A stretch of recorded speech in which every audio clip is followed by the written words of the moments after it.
Yo, what's up, everyone? This is the Family Docs Podcast, and I'm your host, Dr. Rob Asibe, and we have an episode for you today that touches on a topic important to us all: recapturing the joy in medicine, with none other than my good friend, Dr. Cynthia Chen-Joea. See what I did there? Who works part-time faculty, hospital admin, and physician coach, and is very active in advocacy with both CAFP and is a new physician member to the AAFP Board of Directors. Cynthia recently had a chat with some incredible colleagues of mine, Drs. Kim Yu and Dr. Lauren Brown-Berchtold.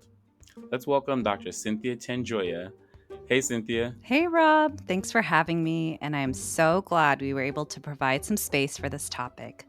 We talked for over an hour and barely touched the surface of what it might take to address physician wellness.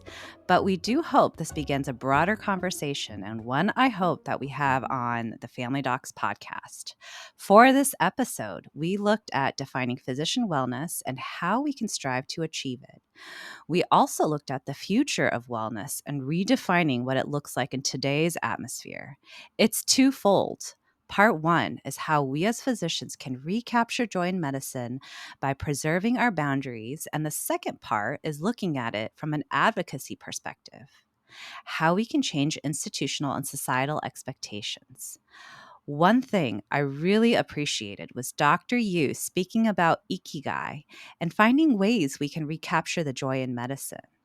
And I also love Dr. Brown-Berchtold's take on physician coaching as a means to harness wellness. Wow. I don't know about our listeners, but I'm really looking forward to this episode. Cynthia, thanks again for having this conversation. I know our listeners will appreciate it. So let's get to it. Thank you so much for joining us today. We have two amazing guests on our podcast today on physician wellness. We have Dr. Kim Yu and Dr. Lauren Brown-Berchtold. Did I butcher that? It was beautiful. Help me Lauren pronounce. Brown-Berchtold.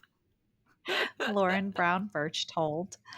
To comment on our topic today on physician wellness. And so I would love to have both of you give a brief introduction on yourselves and what physician wellness means to you. So maybe we'll start with you, Kim.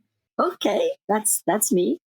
My name is Dr. Kim Yu, and I'm a family physician. I also work as the Prime Registry's National Strategy Consultant for the American Board of Family Medicine. And I also work at KCS, which is a multi-site FQHC Community Health Center in Orange County.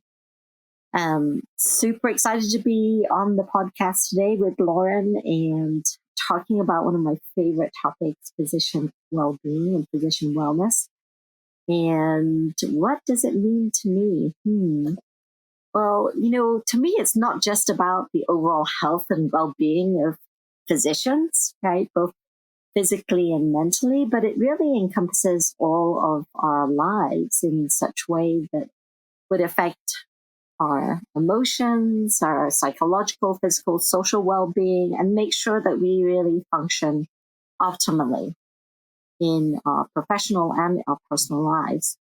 So that's what physician well-being is to me. Thank you, Kim. And Lauren, I know you've done a lot of work in this world, physician wellness. What does that mean to you? What do you think the definition is, and what does physician wellness mean to you? Yeah, my name's Lauren, like you said, and I think that riffing off of what Kim, you just said, physician well-being and that concept, which can sometimes feel like a very overused or undervalued concept, is really talking about that physicians are primarily humans, and that so much of the time that gets forgotten and we become subsumed by our title as a physician, either in our own view or in the view of our employers or within the view of our patients, right? And so when I think about physician well-being, I really think about approaching my life and my colleagues, my physician colleagues, being able to approach their lives from a place of centeredness where they are who they are. One aspect of that is as a physician, and it might also be as a family member or as a dog lover or whatever they define themselves as, and that they're able to stand strong in that identity and lean into all of those different parts from the fullness of an experience of life. I love that, Lauren. And I think that, I'm going to add to that too, that when you think about fullness of life, I always talk about ikigai and what that means to me. To me, physician well-being really revolves around the concept of ikigai. Ikigai is a Japanese term meaning reason for being, the reason why you wake up and get out of bed every morning. And so to be able to do that as a physician or just as a human, and know that the space you're in is safe, the place you're going to is where you want to be, and where you really can be treasured in the role that you have. That's what it means. That's what it means. Kim, I've heard you talk about Ikigai for a long time. What initially led you to think of this concept of Ikigai, and what made you decide to apply this to medicine? It was around, it's got to be like 15, 20 years ago, maybe. It was during the time where I was in solo private practice, and I was really super busy in that practice. I also had 2 young children under the age of 5, and trying to manage being a young mother, being a solo private physician. And I remember seeing some articles by Chana on burnout rates. And it was a time where there was a lot of focus on burnout. Everything was burnout this, burnout that. And realizing that, wow, maybe I have some facets of that I need to learn from. And I saw this image. If you go to Ikigai and you can Google it, and I remember Googling Ikigai at the time and seeing this image of what Ikigai means and what it is. It's like these intersecting circles of your passion, your mission, your profession and vocation, and what you love, what the world needs, what you're really good at, and what you can be paid for. And I remember thinking, am I at that Ikigai, that red spot in the middle, or am I totally off? And at the time, I remember thinking, I am way off, because I definitely was not being paid for the work that I was doing. Even though I might have loved what I did and it was what the world needed, I definitely wasn't being paid for it. And I really thought hard that so many of my friends, my physician friends and my colleagues, were probably going through the same thing. And so I started speaking about it at the AAFP Physician Health and Wellbeing Conference, and just sharing that with others. And it seemed to resonate. And I think it still does, because we're still, in some ways, trying to make sure that we're at our ikigai. That's awesome, Kim. I remember hearing you talk about that a couple of years ago, and I don't think I knew the story about where it came from. So thanks for sharing. I really, really think that the story that you just described resonates with so many people even today. I think that feeling of physicians being burnt out is incredibly prevalent. And when we think about burnout, we think the opposite is physician wellness. And when we see how our institutions or our healthcare employers address wellness, there's a lot of physician focused activities like yoga or meditation, or, at our hospital, we get in and out trucks to celebrate Doctor's Day or Hospital Day. And time again, I hear doctors' comments, those things are nice, but is it really addressing physician wellness? Hmm. What do you think about that, Lauren? I would love to hear your Yeah. comments on that. It's something that I hear in my spheres as well, right? That um, this is great, but, and I think that the but comes from two different areas. The first is that the either overt or implied message, it could be either, is that if you do more yoga or mindfulness or take time for yourself, then you'll be well. Well, the messaging in that case is that it's your fault that you're not well right now, right? Mm-hmm. And so that can be really offensive to physicians who to anyone who are saying, wait, I'm just doing the best that I can, and you're saying I just need to work harder to be well. This feels very victim blaming, and that's a really common concern. I think that the second but related reason that people have a hard time when all the offerings they get are yoga is this isn't just my problem. This is what the system was set up to make me, right? I was set up by the system to have a problem. My profession was set up by the system to be designed to perfectly have the conditions that lead to burnout. And so why aren't you talking more about what you are doing as the employer or as the larger organizations on the physician level at the state and national level, and to then have CAFP have an entire conversation today about physician well-being is, I think, what so many people in the community are wanting from these organizations, is to say, this isn't that I need to go out and fix myself. We need to find a way to fix the culture that we work in. 100%. We hear physicians all the time say, hold on a minute, it's not me, it's the system. And the moral injury, we've heard that term before, that some will quote, which in some circles is quite controversial. That there'll be others that say we shouldn't use the term moral injury because that really is a term that is used in the military, in war, and that maybe we need to be talking about a different type of traumatic stress that we are put under every single day when we're meant to see patients at a very high speed or we have way too much paperwork. I went to talk to some physicians in Taiwan recently. I had the pleasure of going to the Taiwan Academy of Family Physicians and meeting some of their physicians at a hospital and talked about well-being there. And what was interesting to me was hearing from their perspective similar issues of paperwork, of administrative burden, of the concepts of not having control over one's schedule or autonomy.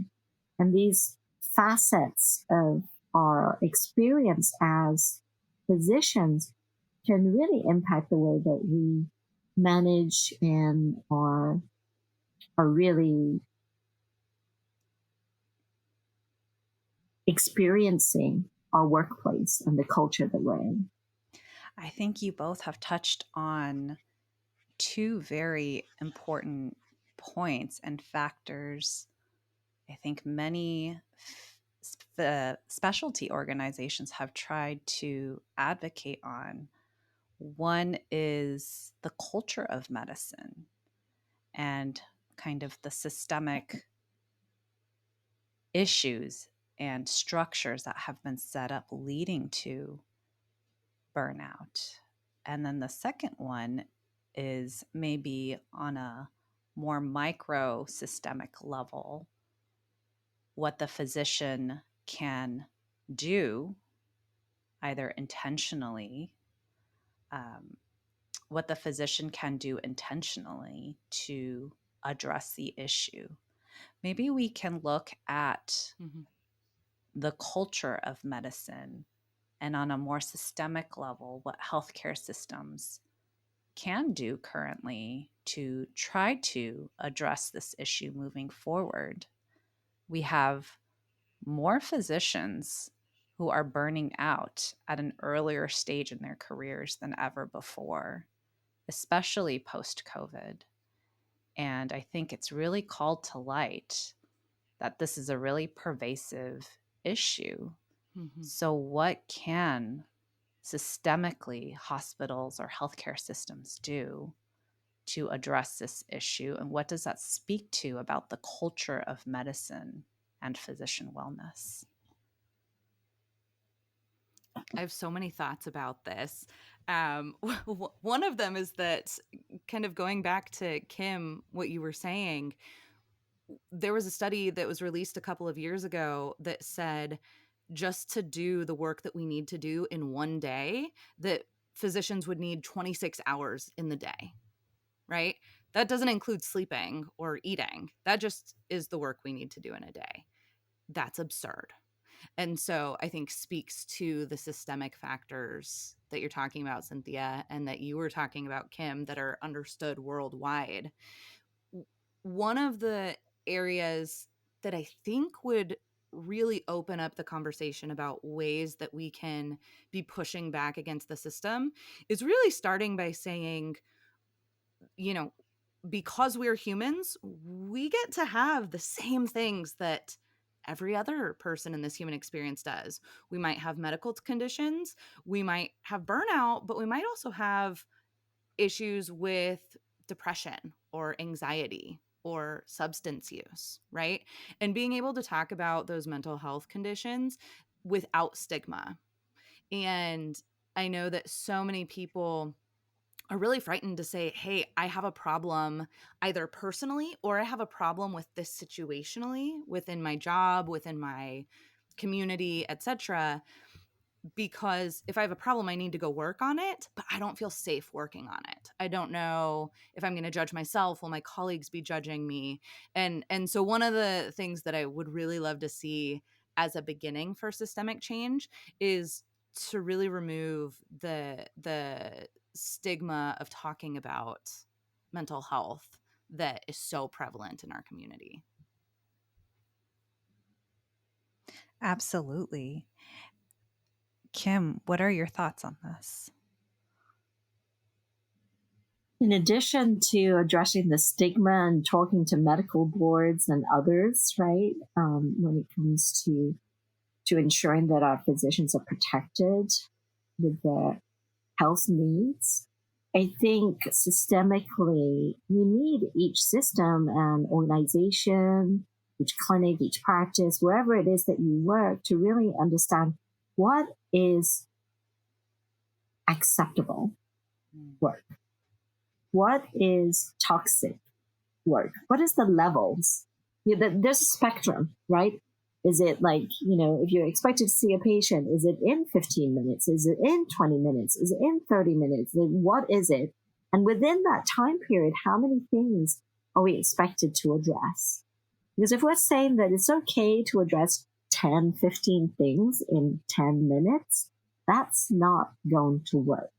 Long term, that is going to cause burnout. That's just common sense. And so we need to really ensure that those who are in positions of power really look out for everybody on their team. We know that our roles as family physicians will change over the next 5, 10, 15 years with increasing use of technologies. And maybe we'll get a chance to talk about that later on. But I think that with these different roles that we'll be playing as physicians and leads of a team and team-based care, it's going to be really important to define exactly what we do and to maintain as broad a scope as possible. We know that studies have shown, there was one by Dr. Bob Phillips that actually, and we can share the information on that, where they've looked at levels of burnout according to scope, and to see, especially for those physicians young in practice or, within the first 5, 10 years of practice, if you maintain your scope and you have wide scope and your comprehensiveness of care that you provide your patients, that's protective in terms of burnout, and that you can actually decrease your burnout by ensuring that you do see patients, both children and adults and geriatric patients, and do all the procedures that you'd love to do. And I remember when I was in private practice, loving that aspect of being able to take care of all patients, no matter who walked in the door. And to be able to say, I can do XYZ procedure, and I can see you in the hospital and take care of you. I can do a home visit, right? Those things that for many, we tend to, as time goes on, cut back and cut back and cut back on. And so I challenge each one of us to really consider, when you think about your ikigai, your reason for being, your role and career trajectory, what it is within the field of family medicine that you truly love and that you know that you don't want to give up. And try and ensure that from a systems perspective, they allow you the time to be able to do those things that you love to do. Thank you so much, Kim and Lauren, for your thoughts on that.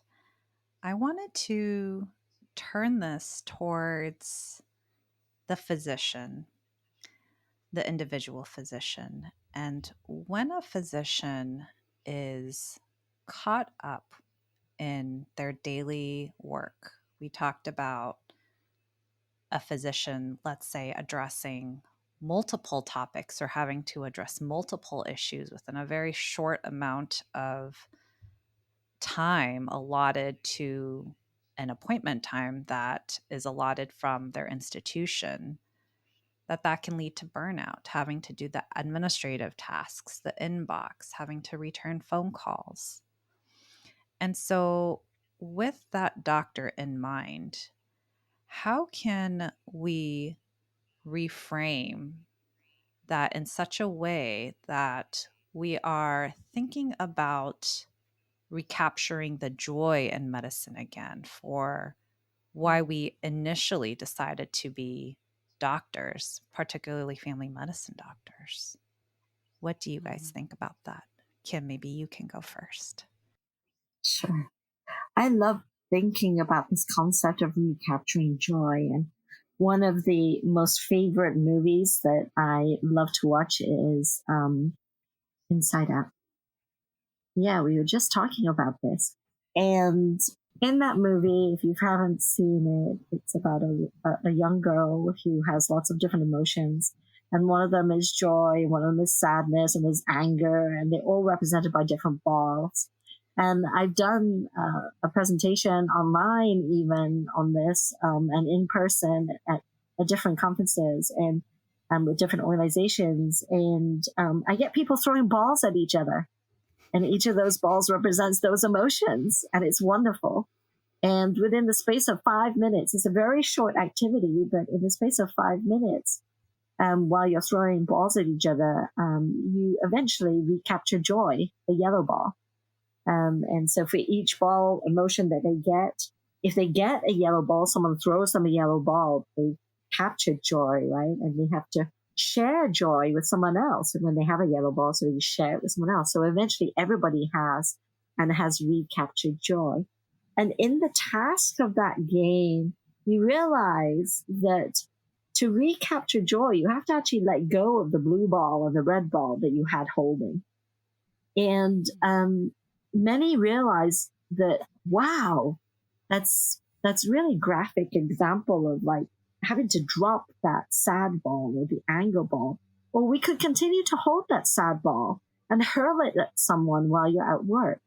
So when you're at work, to consider, what ball am I bringing to work today? Not trying to victim blame or anything like that, but just consider the emotions that you have and what it will take to maybe set down the sad ball or the anger ball for another time. And to consider, how can you recapture joy? Maybe it's from a colleague. Maybe it's from one of your patients. Maybe it's a little note that one of your patients wrote to you to say thank you for taking care of them, whatever it might be. Like recapturing the joy in medicine requires sometimes remembering those moments and being able to ensure that reframing wise, you set down those aspects that really are burdensome, that don't help you in that moment as you're going in to see the patient. That's how I like to think of recapturing joy.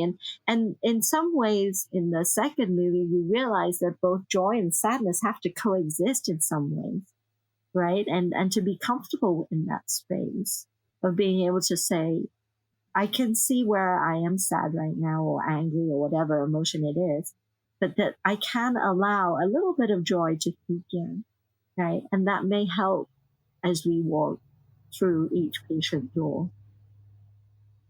That's lovely, Kim. I love that. Yeah. Lauren, I also now want to be in in a workshop where we're throwing balls at each other. That sounds awesome. We can do that. It is so fun. I can show you right now. I have a big like container full of different colored balls that we can throw at each other. It is absolutely glorious. It's really fun. That's amazing. Okay, so I had to remind myself of the question, the original question, and it was recapturing joy in medicine. And so a couple of different concepts that have really been resonating for me lately are sort of related and come one after the other. The first one is this idea of learned helplessness, right? That we learned about with Seligman's experiments with dogs decades ago, right? That if a dog was shocked randomly and had the ability to shorten the shock. I actually was just listening to a podcast about this, the shocked dogs, which made me really sad, but also provided a really good analogy for the concept of learned helplessness in physicians and why we actually see so many physicians feeling trapped and stuck in their current situation and in burnout and not knowing what to do about it. So, Lauren, I would love to hear your take on those experiments and your explanations and kind of your take on what you think. So we've known about learned helplessness from experiments that Seligman and his colleagues did with dogs decades ago, right? That in one group, you had dogs who were being randomly shocked, and they had the ability to turn down the length of time of the shock, whether it was by pressing a panel or whatever. The other group of dogs had the same intensity and timing of these random shocks, but they had no ability. No matter what they did, they were going to last just as long as they lasted. Okay, so we train the dogs. You can do something, you can't do something. Then we put both of the dogs into a completely different scenario where on one side of the room, they can be shocked randomly, but there's a short wall. And if they jump over the wall, they're safe from shocks. And it was really interesting. 2/3 of the dogs who were in the group where nothing they did mattered ended up just laying down and taking the shocks. They didn't even try to escape. Whereas a majority of the dogs who were able to change the length or intensity of the shocks ended up jumping the wall and getting to the safe part of the room. And so the conclusion from that was that when we believe that our suffering is inevitable and that nothing we do can change it, we end up lying down and saying, I'm just going to take it because it doesn't matter anyways. And I was reading about this again recently, and I just felt such empathy for the physicians that I know, the physician that I have been in these moments where I'm like, nothing I do matters. Of course, I'm going to lie down and feel hopeless. Of course, I'm going to feel burned out or depressed or incredibly anxious walking into my clinical environment, because if all of the messaging that I'm receiving from my brain, from my colleagues, from my bosses, or from society at large is, this is just how medicine is. You have to be more and more productive with less and less time, dollars, support. That's moral injury, right? That's beyond burnout. And so with that said, I do think that becoming aware of this concept of learned helplessness is really empowering to say, well, my brain might be telling me I'm unable to escape this situation. But is that reality? And that leads to this kind of second idea that I really think is important in the idea of bringing joy into medicine. And it goes back to what you've been talking about a lot, Kim, which is finding our purpose and what we love in our job. And one way of doing that is this idea of job crafting, which was first described by Amy Residency. And I apologize if I'm not saying her name correctly, but saying, who am I? What are my values? What does my job right now look like? And how do I reorder that job to be leaning into the aspects that I love and into the values that bring me the most purpose in my life? And you're only able to do that if you're able to turn off the piece of your brain and the thoughts that say, you can't escape this. I could go on and on because I think this is really interesting, but I think that those are two like pretty actionable steps to just notice those thoughts and then to lean into that first learned helplessness is a lie, and lean into what power do I have to get back to that joy in medicine. I think that concept is so interesting and kind of leads into the idea of life by design, if either of you have ever heard of that. Thinking about learned helplessness. And I think the optimistic attitude is that we know we can learn helplessness, but then that also means we can unlearn that idea and that feeling too. What are some ways or some things that you think some of our listeners that might be experiencing burnout and striving for physician wellness, what are some tools that you think our physician learners can do to unlearn that helplessness that our medical education, our residency, our healthcare institutions, our jobs have taught us? I think that being able to really reflect on reframing and building resilience in some ways is helpful. Some are very offended by the word resilience because of I'm resilient enough. I can stretch and bend and twist myself in all sorts of contortions that you don't even know. So don't tell me about resilience. And I challenge people by saying, yes, that is true. Absolutely. And there are always ways to learn. And I didn't realize this until myself went to a workshop where the physician there said, you know, I can make it so you never feel another stressful day in your life. And if you think about it, learned helplessness and feeling really bad at work, you know, a lot of it is actually our perception of how we're feeling. And if we're able to take our pulse rate down, you know, from the elevated level that's at, our blood pressure is elevated, you know, if we're able to decrease that, we can by learning exercises.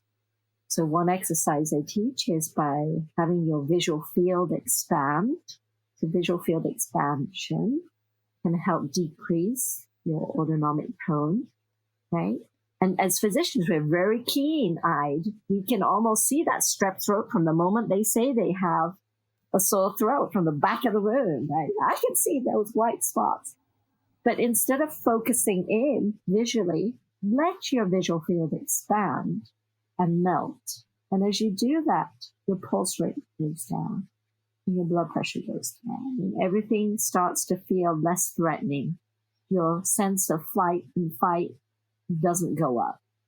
And we need to learn how to control that in a very almost precision-like manner to really be acutely self-aware and to have self-compassion for ourselves, where we don't beat ourselves up because there's enough in the system that's already beating us up, but to have self-compassion, self-awareness, and to be able to control those feelings in some ways so that we don't feel that things are catastrophic. Thoughts, Lauren? Yeah, certainly. So I learned about the effect, when someone talks about a blue car and then all of a sudden you see blue cars everywhere and you're like, that's weird. Did the universe conspire to put more blue cars in my experience? And it's actually got a name. It's called the Bader-Meinhof phenomenon. And what's interesting about that is that it speaks to the fact that there is so much stimulus in our environment, let alone the thoughts that are going on behind the scenes, right? There's so much stimulus that our brain can only take in some very small percentage. But the second you bring up or start talking about an aspect of that, your brain's primed to then go notice that thing that you were talking about. And so the way that I think it's really interesting to leverage this in unlearning that learned helplessness is if I am at work asking for something, whether it's time, money, assistance, whatever, and I get a yes from one boss and a no from one boss, I can certainly lean into the pessimistic side of my nature and focus on that no. And my day, week, month, life is probably trashed as a result because my goodness, why in the world did they say no? And they always say no. But I'm able to notice the yes and be like, wow, instead of 2 no's, I got 1 yes. How amazing that is, right? I could have gotten 2 no's instead. And leaning in and training my brain to then notice the good things in my environment. Because it's not that they're not there. We might think they are. And certainly there are plenty of less than positive stimuli in our environment and interactions that we're dealing with. But we can certainly train our brain to be taking notice of the good rather than the bad. And as we're then looking for those opportunities that are already existing, we then start to do this really great thing where we start creating those opportunities, right? Like I learned in residency, don't drink water because then you're going to have to go to the bathroom. And if you have to go to the bathroom, please hold it because we're busy doing things. And I have been an attending for more than 7 years, and I'm still trying to train that out of myself and having to then remind myself before you drive home for 30 minutes, you go to the bathroom because it's okay.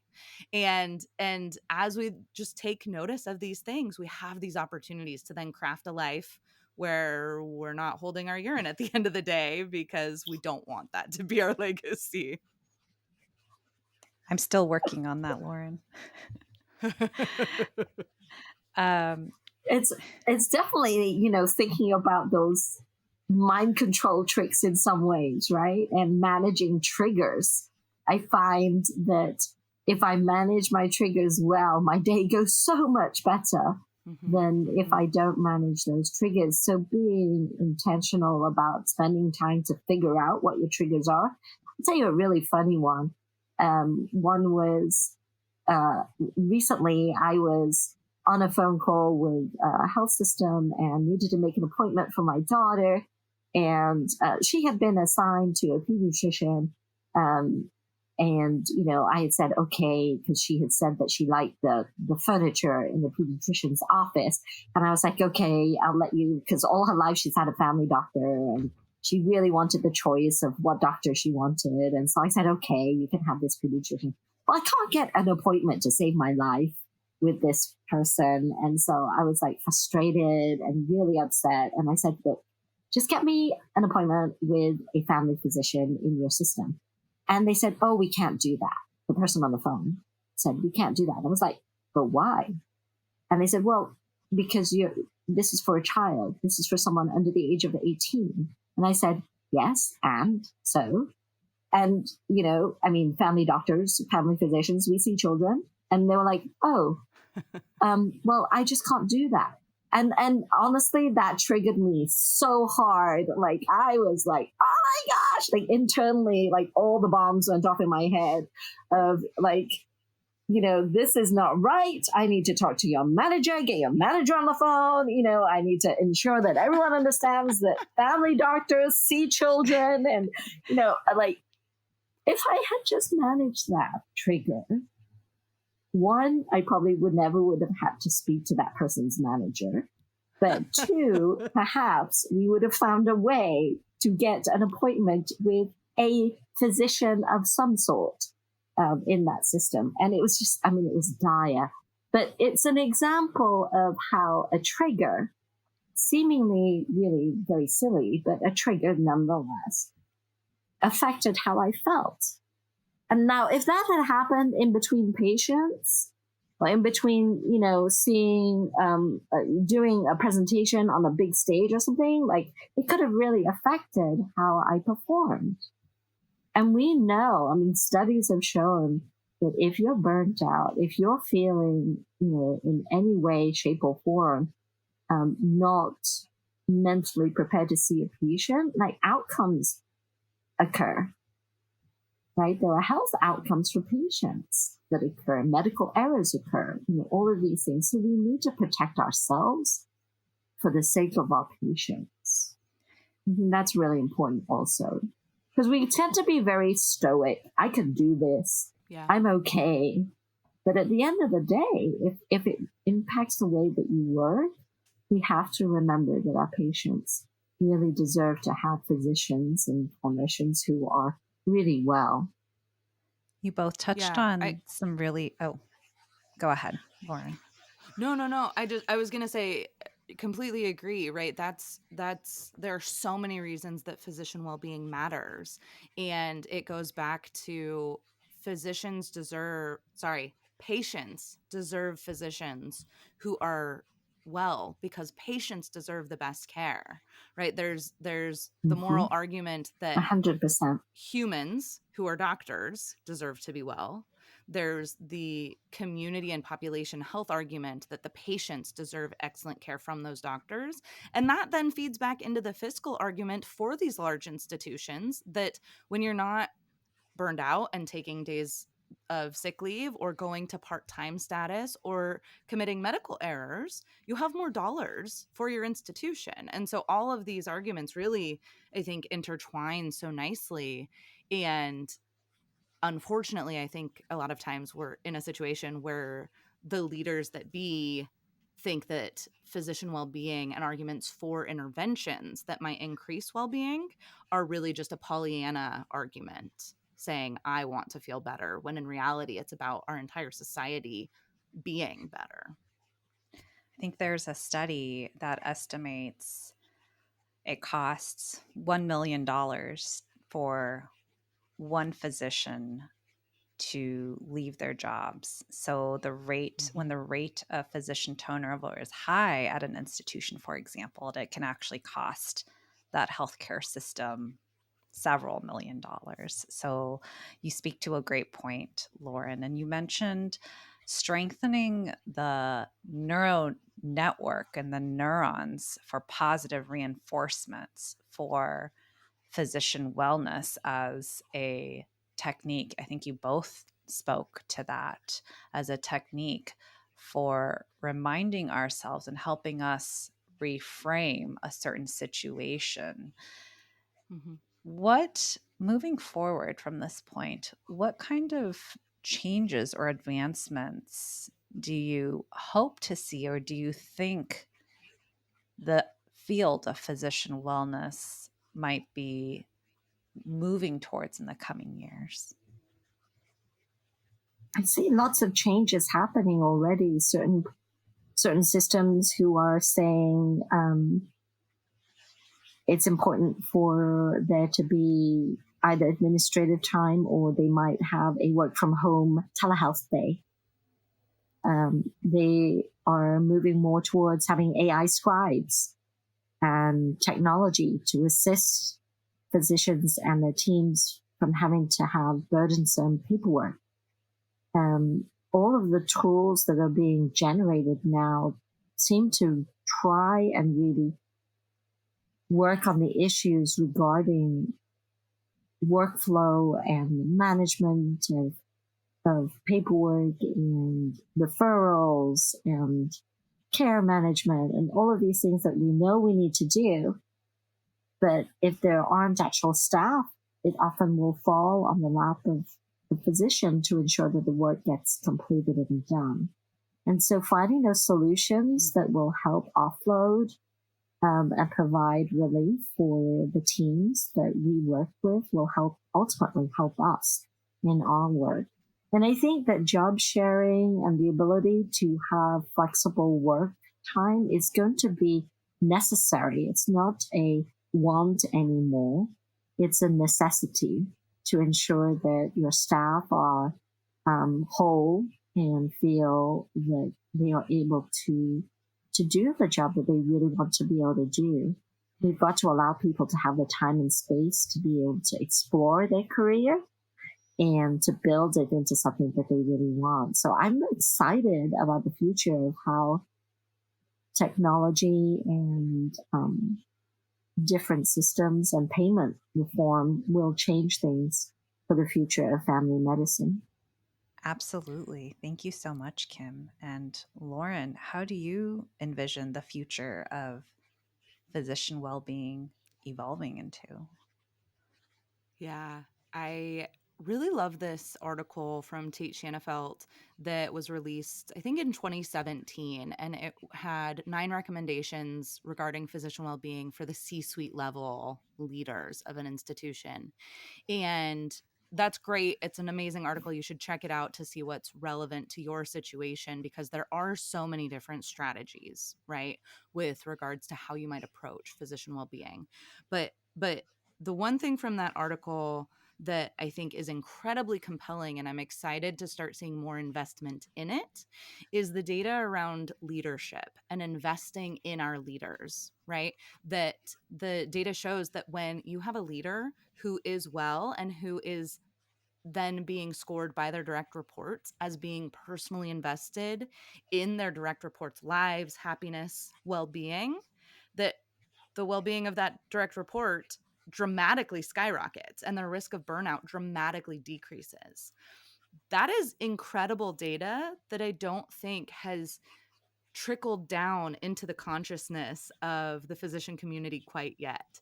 Because again, just very simple things that a leader cares about how their direct report's doing dramatically decreases the risk of that person's burnout, which translates again directly into dollars. Cynthia, you talked about the cost of a turning over physician.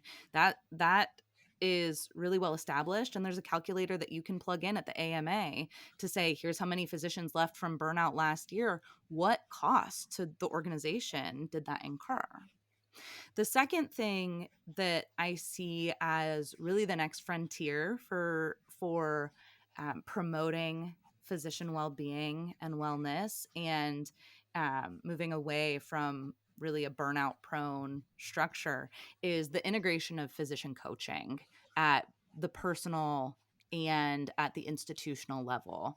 The data around physician coaching is so incredible and so customizable. And there are so many institutions that are saying this is compelling enough that we're embedding physician coaching units within our organization and making it either available at cost or allowing people to use their CME to reimburse for it.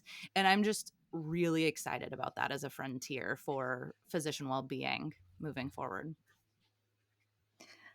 I am too incredibly excited about that. And I think we've had a really, really incredible discussion today about so many intricate topics and how they contribute to physician burnout and physician well-being.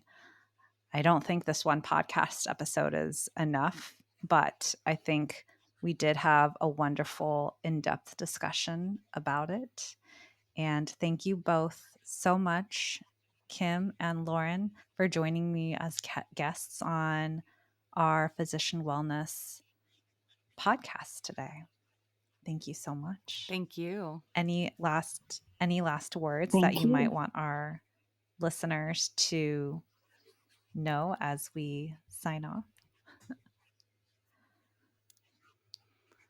No, I think that it perhaps okay, no. And the last thing that I want to echo what you just said, Cynthia, right, is this is an ongoing conversation. There is no silver bullet. There is no one way to prevent burnout, to heal from burnout, or to achieve wellness.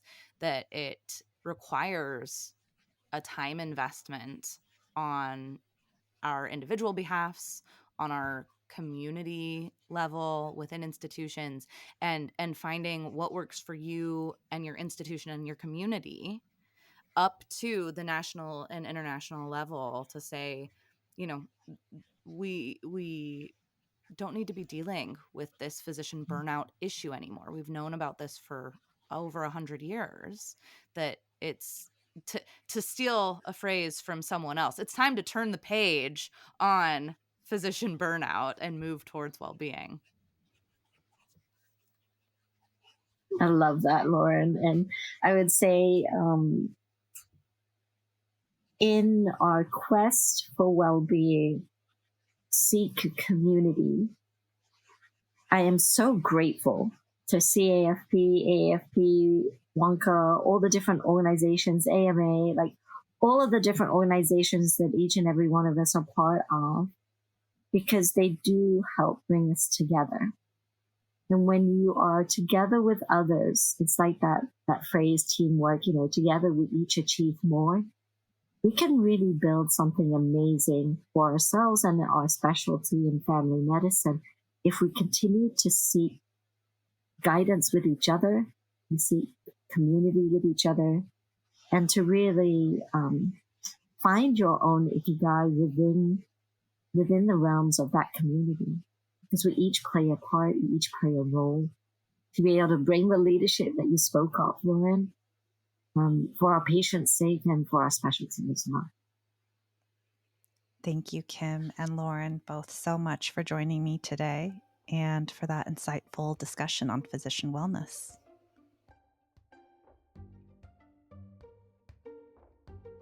I'd like to thank Drs. Yu and Brown-Berchtold for an awesome conversation on recapturing your joy in medicine. I truly appreciate the time that Dr. Chen-Joea and our guests spent touching on this subject, and look forward to many more conversations on the numerous aspects of wellness in the medical field. I know we'll hear much more from Dr. Chen-Joea as she has more conversations with our incredible California family physicians. Don't forget to subscribe, rate, and share the Family Docs podcast. Please come back for more discussions on pivotal topics in the medical field. Thank you for tuning in, and until next time, this is your favorite family physician, Dr. Robba Seabay.